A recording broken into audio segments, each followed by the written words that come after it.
মমতা বন্দ্যোপাধ্যায়ের দেওয়া উপহার ফিরিয়ে দিচ্ছেন কাকলী ঘোষ দস্তিদারের পুত্র।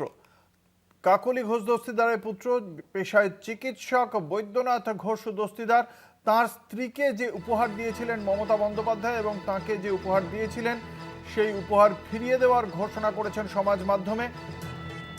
ছেলের সিদ্ধান্তে গর্বিত তৃণমূল কংগ্রেসের বিদ্রোহী সাংসদ কাকলী ঘোষ দস্তিদার।